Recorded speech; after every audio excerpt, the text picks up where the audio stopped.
So hello everyone, welcome to my channel study for you. So guys, जैसा कि आज जो आपका एसएससी जीडी का 18 मई के फर्स्ट शिफ्ट का एग्ज़ाम हो गया है दोस्तों, जिसका जो है मैं आपको बिल्कुल 100% एक्यूरेट आंसर के साथ जो है इस वीडियो में बताऊँगा। तो देख लेते हैं कि किस प्रकार के जो है आज आपके 18 मई के फर्स्ट शिफ्ट के एग्ज़ाम में जो है प्रश्न पूछे गए हैं।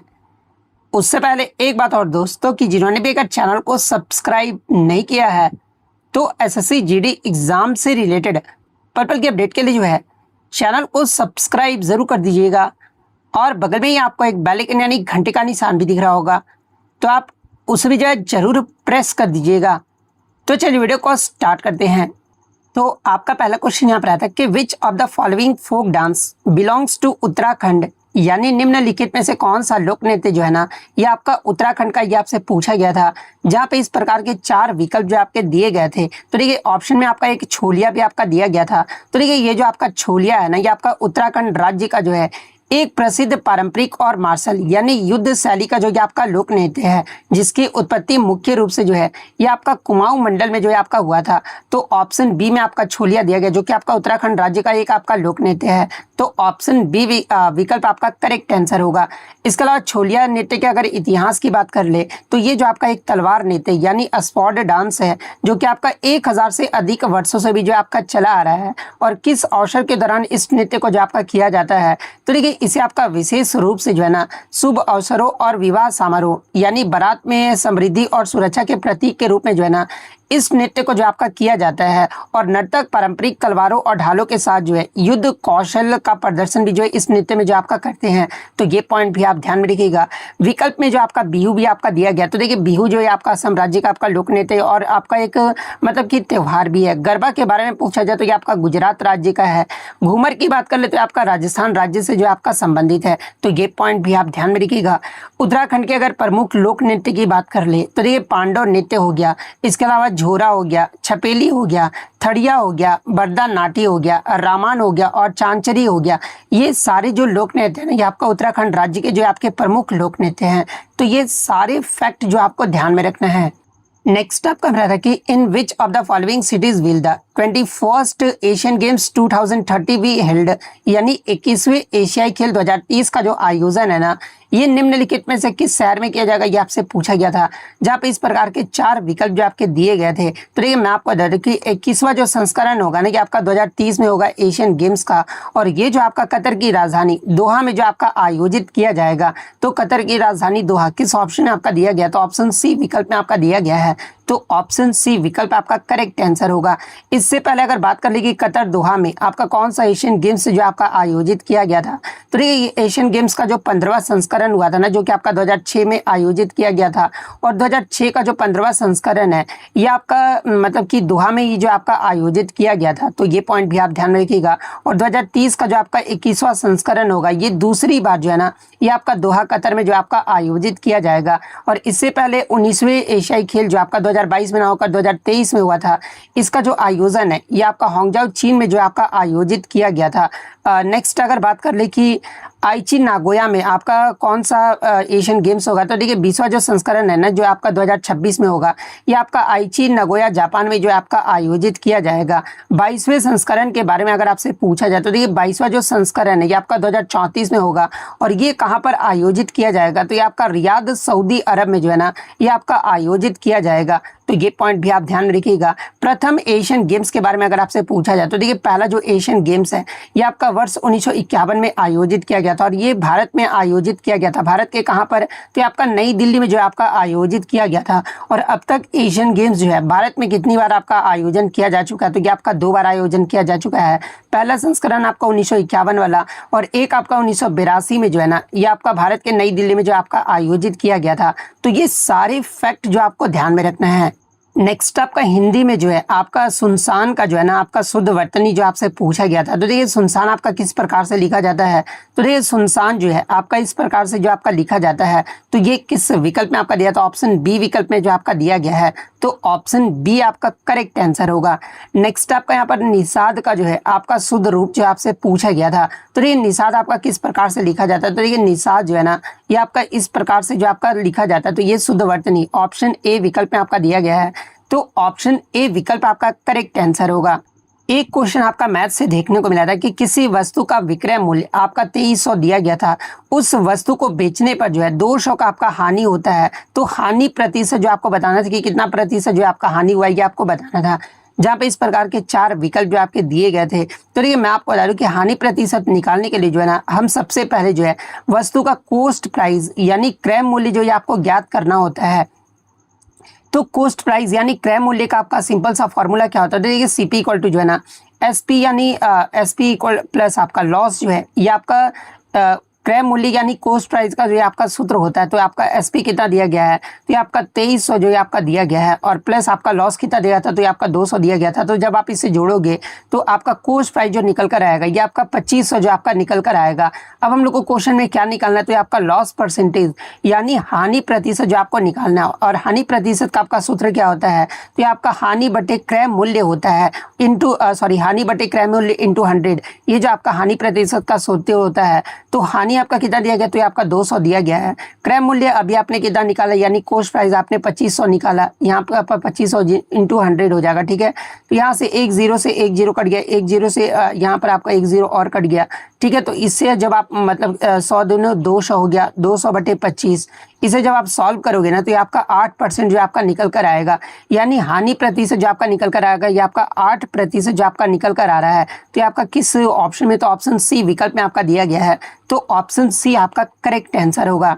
नेक्स्ट आपका यहाँ पर क्वेश्चन आया था कि in which year did RCB win the first women's premier league cup, यानी आरसीबी ने अपना पहला जो महिला प्रीमियर लीग डब्ल्यूपीएल पर जो है ना डब्ल्यूपीएल कप कौन से वर्ष में जीता था ये आपसे पूछा गया था, जहाँ पे इस प्रकार के 4 विकल्प जो आपके दिए गए थे। तो देखिए मैं आपको बता दूं कि रॉयल चैलेंजर्स बेंगलुरु की महिला टीम ने जो है ना डब्ल्यूपीएल 2024 के फाइनल जो मैच हुआ था ये आपका दिल्ली कैपिटल्स और आरसीबी के मध्य जो आपका खेला गया था, जिसमें दिल्ली कैपिटल्स को आरसीबी की टीम ने जो है ना 8 विकेट से हराकर अपना पहला ऐतिहासिक खिताब जो है आपका जीता था। और ये जो टूर्नामेंट का जो है यानी डब्ल्यूपीएल 2024 का जो आपका संस्करण रहा था ये आपका दूसरा संस्करण जो आपका रहा था, और इसका फाइनल मुकाबला अगर आपसे पूछा जाए कि किस स्टेडियम में खेला गया था, तो दूसरा संस्करण का जो फाइनल मुकाबला है ना ये आपका अरुण जेटली स्टेडियम दिल्ली में जो आपका खेला गया था। और उस समय आरसीबी की कप्तान कौन रही थी, तो ये आपका स्मृति मंदाना जो है ये आपका 2024 में आपका आरसीबी की महिला टीम की जो आपका कप्तान जो आपका रही थी। तो मतलब कि आरसीबी ने अपना पहला जो महिला प्रीमियर लीग है ये कौन से वर्ष में आपका जीता था, तो ये आपका वर्ष 2024 में जो आपका जीता गया था। तो ऑप्शन बी विकल्प आपका यहाँ पे करेक्ट आंसर होगा। इसके अलावा डब्ल्यूपीएल की शुरुआत के बारे में अगर आपसे पूछा जाए तो देखिए डब्ल्यूपीएल की जो शुरुआत है आपका वर्ष 2023 में हुआ था।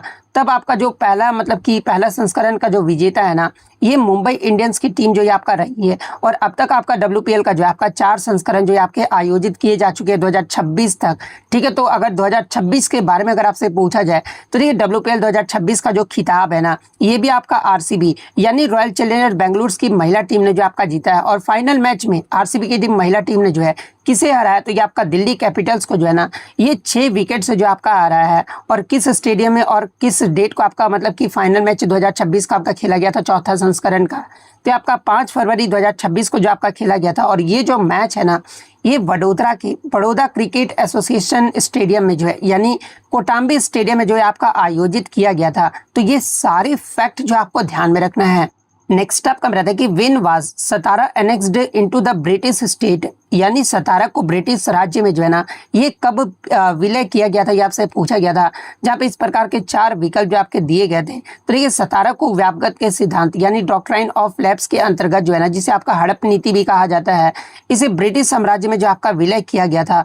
और ये जो आपका नीति जो है ना ये आपका गवर्नर जनरल डलहौजी के द्वारा जो है आपका लागू किया गया था। और इस सिद्धांत के अनुसार यदि किसी भारतीय रियासत के राजा की मृत्यु बिना किसी प्राकृतिक यानी वैध पुरुष उत्तराधिकारी के हो जाती है ना तो उस राज्य का शासन जो ये आपका कंपनी के अधीन यानी व्यापक जो ये आपका हो जाता था और उसे ब्रिटिश क्षेत्र में आपका मिला लिया जाता था। सतारा के शासक शाहजी द्वितीय जिन्हें आपका अप्पा साहिब के नाम से भी जो आपका जाना जाता था, इनकी मृत्यु के बाद ब्रिटिश ने उनके दत्तक पुत्र को मान्यता देने देने से जो आपका इनकार कर दिया था और 1848 में जो है ना सतारा राज्य का आपका विलय भी जो आपका कर दिया गया था। यानी सतारा को ब्रिटिश राज्य में कब विलय किया गया था, तो ये आपका वर्ष 1848 में जो आपका किया गया था। तो ऑप्शन ए विकल्प आपका यहाँ पे करेक्ट आंसर होगा। इसके अलावा व्यापकत्व के सिद्धांत के अनुसार आपका विलय होने वाला पहला राज्य कौन सा, अगर ये आपसे पूछा जाए तो ये आपका सतारा राज्य ये जो आपका रहा था, जो कि आपका 1848 में जो है ये आपका विलय किया गया था। उसके बाद दूसरा आपका कौन सा राज्य रहा था या शहर रहा था, तो ये आपका जैतपुर रहा था, जो कि आपका 1849 ईस्वी में इसका विलय किया गया था। संबलपुर का जो विलय ये भी आपका 1849 ईस्वी में आपका किया गया था। बगात यानी भगत का जो आपका विलय है ना ये आपका 1850 ईस्वी में जो आपका किया गया था। छत्तीसगढ़ के उदयपुर शहर का जो विलय ये आपका 1852 ईस्वी में जो आपका किया गया था। झांसी का जो विलय ये आपका 1853 ईस्वी में जो आपका किया गया था। और नागपुर का जो विलय है ना ये आपका 1854 ईस्वी में जो है व्यापकत्व सिद्धांत के अकॉर्डिंग जो आपका किया गया था। तो ये सारे फैक्ट जो आपको ध्यान में रखना है। हाँ, यहाँ से एग्जाम में एक प्रश्न और आपसे पूछा जाता है कि अवध का जो विलय है ना ये किस आधार पर आपका किया गया था। तो देखिए अवध का जो विलय है ना ये आपका व्यापकत्व के सिद्धांत के तहत आपका नहीं किया गया था, बल्कि 1856 में आपका कुशासन जो नीति आया था ना, कुशासन नीति के आरोप लगाकर जो है इसका विलय जो आपका किया गया था। तो ये सारे फैक्ट जो आपको ध्यान में रखना है। नेक्स्ट आपका हिंदी में प्रश्न आया था प्रशासनिक वर्ड से कि निम्नलिखित में से कौन सा कार्य जो है ना पुलिस के दैनिक कार्यों की सूची में आपका शामिल है, ये आपसे पूछा गया था। जहाँ पे इस प्रकार के 4 विकल्प जो आपके, हालांकि मैं आपको बता दूं कि ऑप्शन तो बच्चों द्वारा मुझे नहीं मिले हैं, लेकिन मैं अपने तरफ से जो है ये 4 ऑप्शन जो आपका ले लिया हूँ। तो देखिए पुलिस के मुख्य काम जो है ना ये आपका कानून और व्यवस्था बनाए रखना, अपराधों को रोकना और नागरिकों की सुरक्षा जो है आपका सुनिश्चित करना है। और इनके दैनिक कार्यों में अगर बात कर ले तो देखिए आपका गश्त हो गया यानी पेट्रोलिंग हो गया, एफआईआर दर्ज करना, यातायात नियंत्रण और आपराधिक मामलों की जांच जो है इनके दैनिक कार्यों में जो आपका शामिल है। तो ये आपका तीनों ही जो ऑप्शन में आपके दिए गए हैं, तो option D all of the above आपका करेक्ट आंसर होगा। हालांकि मेरे अकॉर्डिंग एग्जाम में आपका उपयुक्त सभी आपका नहीं दिया गया होगा, इनमें से आपका जो भी ऑप्शन में दिया गया होगा ना वो आपका करेक्ट आंसर होगा। नेक्स्ट आपका हिंदी में फिर से आता है कि घटना घटित होने के बाद जो है पुलिस की छानबीन को क्या कहते हैं, ये आपसे पूछा गया था। जहाँ पे इस प्रकार के 4 विकल्प जो आपके दिए गए थे। तो देखिए घटना घटित होने के बाद जो है ना पुलिस द्वारा की जाने वाली छानबीन और सबूत जुटाने की प्रक्रिया को जो है ना ये आपका तफ्तीश यानी इन्वेस्टिगेशन या फिर अनुसंधान जो आपका कहा जाता है। तो ऑप्शन ए अनुसंधान आपका करेक्ट आंसर होगा। इसके अलावा ऑप्शन में आपका एफआईआर भी आपका दिया गया है। तो देखिए इसका जो फुल फॉर्म होता है ये आपका फर्स्ट इंफॉर्मेशन रिपोर्ट जो है इसका फुल फॉर्म होता है। और ये जो आपका छानबीन शुरू होने से पहले जो है ना पुलिस को दी जाने वाली प्रथम सूचना होती है, जो कि आपका लिखित या मौखिक रूप से जो आपका दर्ज किया जाता है। पंचनामा की बात कर ले तो ये जो आपका एक लिखित दस्तावेज यानी लिखित विवरण होता है, जो किसी घटना या फिर अपराध स्थल पर जो है ना निष्पक्ष गवाहों यानी पंचों की उपस्थिति में जो है इसे आपका तैयार किया जाता है। चार्जशीट की बात कर लीजिए, आपका पुलिस द्वारा जांच पूरी करने के बाद जो है ना अदालत में पेश की जाने वाली ये जो आपका अंतिम रिपोर्ट होती है, जिसमें सबूतों के आधार पर जो है आरोपी के खिलाफ आरोप जो है आपके तय किए जाते हैं। तो ये सारे फैक्ट जो आपको ध्यान में रखना है। नेक्स्ट आपका है कि पुलिस द्वारा पब्लिक यानी जनता को सुरक्षा के प्रति जागरूक करने के लिए किए जाने वाले प्रयासों को जो है ना पुलिस की आधिकारिक भाषा में क्या कहा जाता है, ये आपसे पूछा गया था। जहाँ पे इस प्रकार के 4 विकल्प जो आपके दिए गए थे। तो ये पुलिस द्वारा जनता को सुरक्षा और कानून के प्रति जागरूक करने के लिए जो है ना किए जाने वाले इन प्रयासों को जो है ये सामुदायिक पुलिसिंग यानी कम्युनिटी पुलिसिंग या फिर जन संपर्क अभियान जो आपका कहा जाता है। तो ऑप्शन में या तो आपका सामुदायिक पुलिसिंग आपका दिया गया होगा या फिर आपका जन संपर्क जो आपका दिया गया होगा। तो इन दोनों में से जो भी ऑप्शन में दिया गया होगा वो आपका करेक्ट आंसर होगा। नेक्स्ट आपका जीके जीएस में आता है कि 618 ईस्वी में नर्मदा नदी के तट पर जो है ना हर्षवर्धन को किस चालुक्य राजा ने हराया था, ये आपसे पूछा गया था। जहाँ पे इस प्रकार के 4 विकल्प जो आपके दिए गए थे। तो ये चालुक्य वंश के प्रतापी राजा ये जो आपके कौन रहे थे, तो ये आपके पुलकेशिन द्वितीय रहे थे। और पुलकेशिन द्वितीय के द्वारा 618 ईस्वी में जो है ना नर्मदा नदी के तट पर जो आपका हर्षवर्धन को हराया गया था। तो ऑप्शन बी में आपका पुलकेशिन द्वितीय दिया गया है। तो ऑप्शन बी आपका करेक्ट आंसर होगा। और इसी युद्ध के विजय के बाद मैं आपको बता दूं ना कि इस शानदार विजय के बाद पुलकेशिन द्वितीय ने जो है आपके परमेश्वर यानी सर्वोच्च स्वामी और दक्षिणापथेश्वर यानी दक्षिण का स्वामी की उपाधि भी जो आपका धारण किए थे। तो ये फैक्ट भी आप ध्यान में रखिएगा, क्योंकि एग्जाम में पूछा जाता है कि मतलब कि हर्षवर्धन को हराकर जो है ना पुलकेशिन द्वितीय ने जो है किस उपाधि, कौन सी उपाधि जो आपका धारण किए थे? तो ये आपका परमेश्वर और दक्षिणापथेश्वर की उपाधि जो आपका धारण किए थे। तो ये पॉइंट भी आप ध्यान में रखिएगा। इसके अलावा ऐतिहासिक साक्ष्य की बात कर ले तो देखिए इस ऐतिहासिक युद्ध का सबसे मुख्य जो स्रोत है ना, ये आपका ऐहोल अभिलेख है। और ये जो आपका 634 ईस्वी का शिलालेख संस्कृत में जो आपका लिखा गया था, और इसे आपका किसके द्वारा लिखा गया था? तो इसे आपका पुलकेशिन द्वितीय के दरबारी कवि आपके कौन रहे थे? ये आपके रवि कीर्ति रहे थे, और रवि कीर्ति के द्वारा ही जो है ना ये आपका ऐहोल अभिलेख जो आपका लिखा गया था। तो ये सारे फैक्ट जो आपको ध्यान में रखना है। नेक्स्ट आपका बता दें कि चाबहार बंदरगाह किस देश में आपका स्थित है और ये किस महाद्वीप में आता है? ये आपसे पूछा गया था, जहाँ पे इस प्रकार के 4 विकल्प जो आपके दिए गए थे। तो ये चाबहार बंदरगाह की बात कर ले तो ये आपका एशिया महाद्वीप के जो है ईरान देश के दक्षिण पूर्वी तट पर जो है सिस्तान बलूचिस्तान प्रांत में जो आपका स्थित है। और ये आपका ईरान का एकमात्र ऐसा बंदरगाह है जिसकी समुद्र यानी ओमान की खाड़ी तक जो है ना ये आपका सीधी पहुंच है। और भारत सरकार द्वारा इस बंदरगाह को जो है ना पाकिस्तान को दरकिनार करते हुए अफगानिस्तान और मध्य एशियाई देशों के साथ जो है व्यापार करने के लिए एक रणनीतिक विकल्प के रूप में भी जो आपका विकसित किया गया है। तो ये जो आपका चाबहार जो बंदरगाह है ये आपका ईरान देश में जो है आपका स्थित है। और किस महाद्वीप में है? तो ये आपका एशिया महाद्वीप में जो आपका स्थित है। तो ऑप्शन बी ईरान आपका करेक्ट आंसर होगा। इसके अलावा एग्जाम में और यहाँ से प्रश्न एग्जाम में पूछे जाते हैं, जैसे कि चाबहार बंदरगाह पर स्थित उस टर्मिनल का नाम बताइए जिसे भारत विकसित और संचालित कर रहा है। तो देखिए उस टर्मिनल का जो नाम है ना ये आपका शाहिद बेहस्ती टर्मिनल है। तो ये फैक्ट भी आपको ध्यान में रखना है।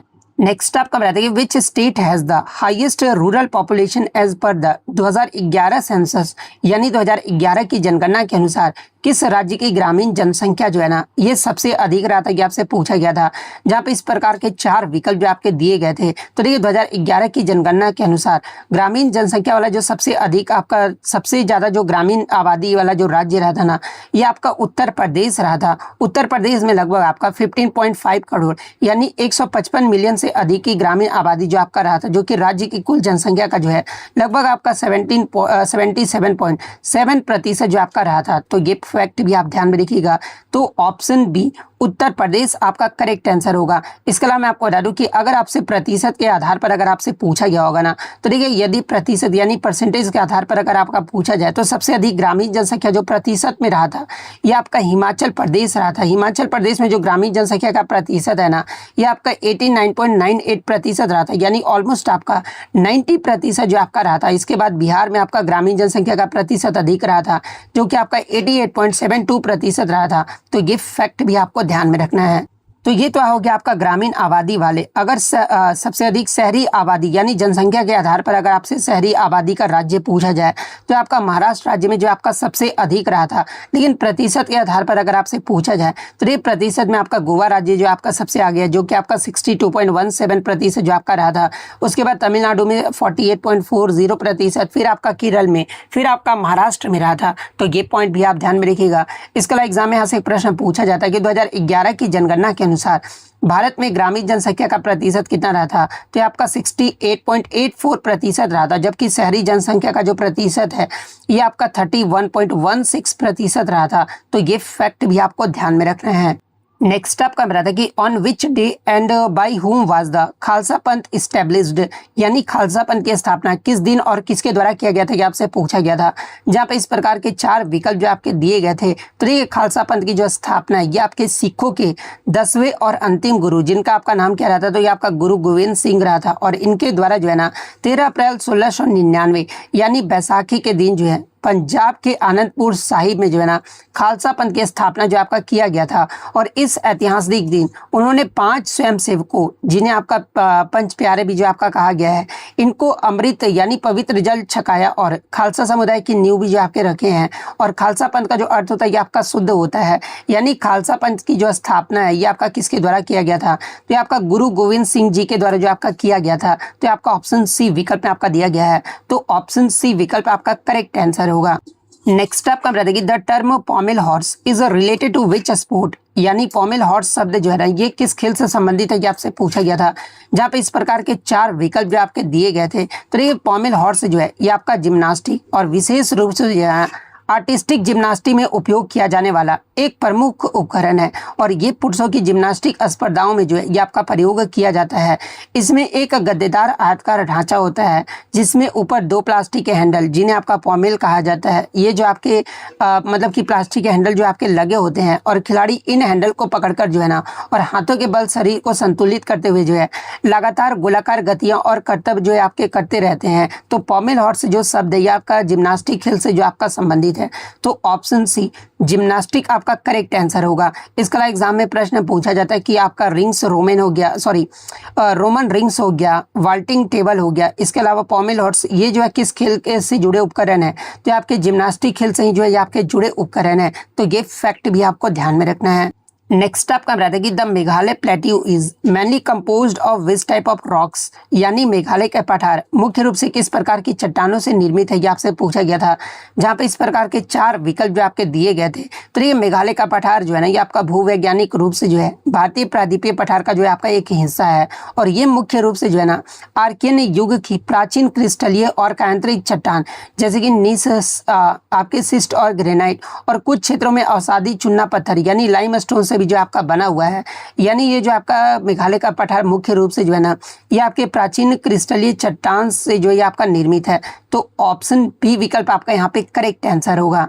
इसके अलावा आगे के चैप्टर में अगर आपसे पूछा जाए कि मेघालय पठार और भारतीय प्रायद्वीपीय मुख्य भूमि के बीच का कौन सा गैप यानी भ्रंश स्थित है, ये अगर आपसे पूछा जाए तो इनके मध्य जो है ना आपका मालदा गैप या फिर गारो राजमहल गैप जो है ये आपका स्थित है। तो ये पॉइंट भी आप ध्यान में रखिएगा। मेघालय के पठार का सबसे ऊंचा बिंदु कौन सा, अगर ये आपसे पूछा जाए तो ये आपका शिलोंग पीक है। प्रायद्वीपीय पठार जिसे आपका मेघालय पठार मतलब कि आपका मेघालय पठार का जो है आपका हिस्सा है प्रायद्वीपीय पठार किस प्रकार की चट्टानों से आपका बना हुआ है, तो ये आपका इग्निशियस और मेटामॉर्फिक रॉक्स यानी आग्नेय और कायांतरिक चट्टान से जो है आपका बना हुआ है। तो ये सारे फैक्ट जो आपको ध्यान में रखना है। इस क्वेश्चन में थोड़ा सा सुधार कर लीजिएगा। यहाँ पे न्याय श्रुति नहीं पूछा गया था। मैं आपको बता दूं कि यहाँ पर आपका जो है ना न्याय बंधु के बारे में जो आपसे पूछा गया था, ठीक है। तो न्याय बंधु योजना जो है मुख्य रूप से कौन से मंत्रालय से संबंधित है ये आपसे पूछा गया था। तो देखिए न्याय बंधु की बात कर लेना तो ये जो आपका मतलब कि मिनिस्ट्री ऑफ लॉज एंड आपका जस्टिस ये किस ऑप्शन में दिया गया, यानी ministry of law and justice यानी कानून और न्याय मंत्रालय का जो है ना ये आपका अंतर्गत आता है। तो ये आपका ऑप्शन बी विकल्प में आपका दिया है। तो ऑप्शन बी विकल्प आपका करेक्ट आंसर होगा। और ये जो आपका न्याय बंधु ऐप है ना ये ऐप जो है योग्य और जरूरतमंद नागरिकों को बिना किसी फीस से जो है ना मुफ्त कानूनी सलाह और मदद दिलाने के लिए जो है जरूरतमंदों की मतलब कि वकीलों से जो आपका जोड़ता है। तो ये फैक्ट भी आप ध्यान में रखिएगा। इसके अलावा मैं आपको बता दूं कि आपका विधि एवं न्याय मंत्रालय के द्वारा जो है ना एक और आपका ऐप जो है आपका लॉन्च किया गया जिसका नाम आपका क्या है, तो ये आपका न्याय सेतु ऐप है। तो ये भी अगर आपसे पूछा जाए कि न्याय सेतु ऐप जो है किस मंत्रालय से आपका संबंधित है, तो आपका विधि एवं न्याय मंत्रालय से जो आपका संबंधित है। अगर इस क्वेश्चन की बात करें न्याय श्रुति के बारे में अगर आपसे पूछा जाए तो देखिए ये जो आपका न्याय श्रुति हो गया, ई साक्ष्य हो गया और न्याय सेतु के साथ जो है ना ये न्याय सेतु तो आपका भारत सरकार के जो है गृह मंत्रालय के द्वारा जो आपका शुरू किया गया जो है एक आपका डिजिटल पहल है। और इस एप्लीकेशन या फिर योजना का जो प्राथमिक उद्देश्य है ना ये आपका आपराधिक न्याय प्रणाली को तकनीक के माध्यम से जो है अधिक प्रभावी और पारदर्शी भी जो है आपका बनाना है। तो ये पॉइंट भी आप ध्यान में रखिएगा। और कार्य प्रणाली की बात करें तो ये जो योजना है ना ये आपका अदालती कार्यवाही और पुलिस गवाहियों के दौरान जो है ना वीडियो कॉन्फ्रेंसिंग और डिजिटल रिकॉर्डिंग जैसे कि आपका वीडियोग्राफी हो गया, फोटोग्राफी हो गया, इसके उपयोग को जो आपका सुनिश्चित करना है। तो ये सारे फैक्ट जो आपको ध्यान में रखना है। एक क्वेश्चन आपका कैलेंडर से देखने को मिला था कि अगस्त और दिसंबर 1919 में किस महीने में 5 शनिवार आए थे, ये आपसे पूछा गया था। जहाँ पे इस प्रकार के आपके 4 विकल्प जो आपके दिए गए थे। तो देखिए अगर बात कर ले कि कैलेंडर के नियमों के अनुसार किसी भी 31 दिनों के महीने में जो है ना जो दिन आपका 1, 2 और 3 तारीख को आता है वह महीने में जो है ये आपका 5 बार जो है आपका पड़ता है। जब 1919 के कैलेंडर के अनुसार अगर आपसे देखा जाए ना तो अगस्त 1919 में 1 तारीख को आपका कौन सा दिन था, तो ये आपका शुक्रवार था। इसका मतलब ये हुआ ना कि पहला शनिवार जो है आपका 2 अगस्त को जो है आपका पड़ेगा। और जब महीने का पहला शनिवार ही जो है आपका 2 तारीख को होता है ना तो वह पूरे महीने जो है आपका 5 बार जो इस महीने में आपका शनिवार जो आपका आता है। जैसे कि अगस्त 1919 में आपका 2 तारीख को, 9, 16, 23 और 30 तारीख को जो है आपका शनिवार जो है आपका आएगा। इसलिए अगस्त 1919 में जो है आपका 5 शनिवार आएगा। दिसंबर 1919 को अगर देख लें तो देखिए दिसंबर 1919 में पहला जो तारीख था ये आपका सोमवार से जो आपका शुरू हुआ था, और इस महीने में शनिवार जो है आपका 4 ही दिन आएगा, क्योंकि सोमवार से ही आपका पहला दिन शुरू हुआ था। तो पहला जो शनिवार आएगा ये आपका 6 तारीख को आएगा, फिर आपका 13, फिर आपका 20 और फिर आपका 27 तारीख को जो आपका पड़ेगा। अतः दिसंबर 1919 में केवल आपका 4 शनिवार ही जो आपका पड़ेगा। तो क्वेश्चन के अकॉर्डिंग अगर बात कर ले कि अगस्त और दिसंबर 1919 में किस महीने में 5 शनिवार आपका आए थे, तो ये आपका केवल अगस्त में ही जो आपका आएगा। तो ऑप्शन ए विकल्प आपका करेक्ट आंसर होगा। एक क्वेश्चन आपका मैथ से देखने को मिला था कि दो ट्रेन जिनकी लंबाई क्रमशः आपका 300 मीटर और 500 मीटर है समान गति से एक दूसरे की ओर आ रही है। यदि वे एक दूसरे को 10 सेकंड में पार कर लेता है और पहली ट्रेन की गति जो है ये आपका 20 मीटर पर सेकंड आपका दिया गया था, तो दूसरी ट्रेन की जो गति है ना, स्पीड क्या होगा, ये आपसे पूछा गया था। जहाँ पे इस प्रकार के 4 विकल्प जो आपके दिए गए थे, तो आप कमेंट करके बताइएगा कि इसका दूसरे ट्रेन की जो गति है ना, ये निकल कर कितना आएगा। ये जो आप कमेंट करके जो वो जरूर बताइएगा। इसके अलावा आज के प्रश्न की अगर ओवरऑल रिव्यू की बात कर ले तो आपका युवराज जो कि आपके कर्नाटक के रहने वाले, इनके द्वारा आपका भेजा गया था। तो आरसीबी वाला मैंने आपको बता दिया, सतारा वाला भी मैंने आपको बता दिया है। 1992 औद्योगिकरण के कारण जो आपसे पूछा गया था। 1991 के जो है ना एनईपी से जो आपका मतलब कि आज 2 प्रश्न जो वो देखने को मिले थे, हालांकि बच्चों को प्रश्न तो याद नहीं रह पाए थे। इसके अलावा 2 खिलाड़ियों का नाम आपका देके खेल संबंधित पूछा गया था कि इनका जो संबंध है ये किस खेल से, इस प्रकार का भी एक क्वेश्चन आपका देखने को मिला था। सुशासन का शुद्ध वर्तनी आपसे पूछा गया था, नहीं सुशासन का नहीं, सुनसान का पूछा गया था, ठीक है। शुद्ध वर्तनी। नैतिकता से आपका गद्यांश से जो है आपका पूछा गया था, जो क्या आपका आसान जो है आपका रहा था। पुलिस से शब्दावली से जो ना आपका आज आपके लगभग जो है 8 से 10 प्रश्न जो वो आपको देखने को मिले थे। इसके अलावा अगर बात कर लीजिए तो आपका हिंदी का रहा था ओवरऑल। मैथ्स की बात कर ले तो वर्गमूल से आपके 2 क्वेश्चन देखने को मिले थे। ये वाला क्वेश्चन तो मैंने आपको बता दिया, जिसका आंसर आपको कमेंट बॉक्स में देना है। एक क्वेश्चन आपका था कि 48 किलोमीटर पर आवर से 72 मिनट एक गाड़ी यात्रा करती है। अगर स्पीड आपका 10 किलोमीटर पर आवर घटा दी जाए तो कितने मिनट्स में पार करेगी, आपसे पूछा गया था। तो इसका जवाब भी आप कमेंट बॉक्स में दीजिएगा कि कितने मिनट में जो आपका पार करेगा। एक आपका मैथ्स में था कि 100/2025 का अंडर रूट था, और x का मान जो वो पूछा गया था कि x का जो मान है ये कितना निकल कर आएगा। 22 व्यक्तियों का एवरेज आपका 19 है, उसमें से 2 आपके बाहर चले जाते हैं और एक की एज आपका 21 है, तो दूसरी की एज आपका पूछा था कि कितना होगा, तो दूसरी की एज बताइएगा कि कितना आएगा। इसके अलावा 2300 वाला मैंने आपको बता दिया है। रीजनिंग की बात कर ले तो नंबर सीरीज से आपके 7 क्वेश्चन जो आपके देखने को मिले थे। अल्फ़ाबेट सीरीज से आपके 4 क्वेश्चन, 3 आपका जो वो आपका मतलब कि इसी प्रकार से मतलब कि 7 क्वेश्चन जो आपके थे ना नंबर सीरीज से, 4 आपके जो थे वो अल्फ़ाबेट सीरीज से आपके पूछे गए थे और 3 आपके नंबर सीरीज से जो वो पूछे गए थे। क्लॉक से आपका एक क्वेश्चन देखने को मिला था कि 7:40 में जो है बीच कोण पूछा था कि इनका बीच का जो कोण है ये कितना होगा। अगस्त, ये वाला तो मैंने आपको बता दिया है। उसके बाद अगर बात कर ले तो एनोलॉजी से आपके 2 क्वेश्चन देखने को मिले थे। इस शिफ्ट में आपका जो है सीटिंग अरेंजमेंट से कोई भी प्रश्न आपका देखने को भी नहीं मिला था। रॉन्ग नंबर सीरीज से आपके 2 क्वेश्चन जो वो देखने को मिले थे। इसके अलावा आपका थैंक यू सर, काफ़ी हेल्प हुई जीके में आपकी प्रीवियस वीडियो से, तो इनको भी जो है मैं धन्यवाद कहना चाहता हूँ कि एग्ज़ाम होने के बाद जो है आपने मतलब कि टेलीग्राम पर जो इस प्रकार से लिख कर जो वो प्रश्न भेजे थे। तो इसी प्रकार से जब भी आपका एग्जाम होता है तो आप भी अपने क्वेश्चन को जो है टेलीग्राम पर जरूर भेजा कीजिएगा। टेलीग्राम का जो लिंक आपको डिस्क्रिप्शन में दे दिया गया है। इसके अलावा वीडियो पसंद आई तो वीडियो को आप लाइक जरूर कर दीजिएगा, और अभी तक आपने मेरे चैनल को सब्सक्राइब नहीं किया तो चैनल को सब्सक्राइब जरूर कर लीजिएगा। तो मिलते हैं नेक्स्ट वीडियो में, तब तक thank you, all the best.